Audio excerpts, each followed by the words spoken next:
ஓம் சரவண பவ. ஆன்மீக அன்பர்களே, பக்தர்களாகிய நாம் வாழும் வாழ்க்கையில் பல இன்னல்களை சந்தித்து வருகிறோம்.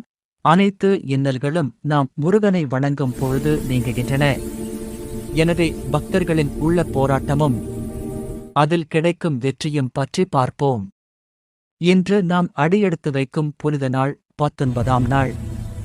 இன்றைய தெய்வீக அனுபவம் பக்தர்களின் உள்ள போராட்டமும் அதில் கிடைக்கும் வெற்றியும்.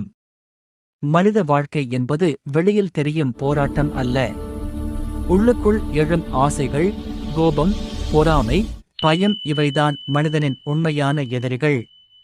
அந்த உள்ள போரில் நமக்கு வழிகாட்டியாக நிற்பவர் மற்றும் ஆசைகளை அடக்கிய ஞான மூர்த்தியாக திகழ்பவரே முருகன். முருகனின் வேலால் அசுரனை மட்டுமல்ல, மனதில் எழும் ஞானத்தையும் ஆசைகளையும் வென்றவரே. அவர் காட்டும் பாதை ஒன்றே. பக்தர்களே, ஆசையை அடக்குங்கள். ஆனந்தம் தானாக உங்களை தேடி வரும்.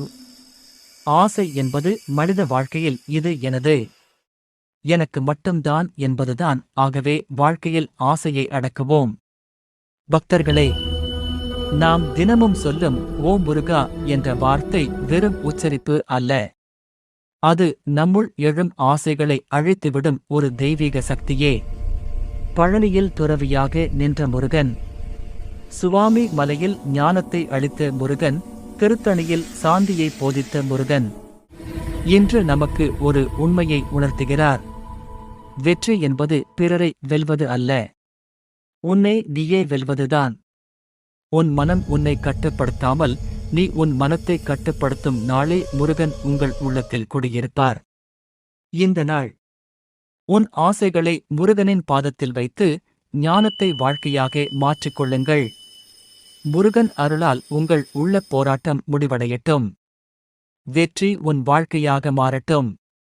பக்தர்களின் ஆசையை அடக்க ஓம் சரவணபவ என்று தினமும் காலையில் மனதார கூற வேண்டும். ஆகவே பக்தர்களே, இந்த நன்னாளில் பக்தர்களாகிய நம் மனதில் எழும் ஆசைகளை அடக்கி நமது ஆன்மீக பயணத்தில் முருகனை நினைத்து அவரின் அருள் பெறுவோம். அனைத்து நன்மைகளும் முருகன் அருளாலே. ஓம் சரவண பவ.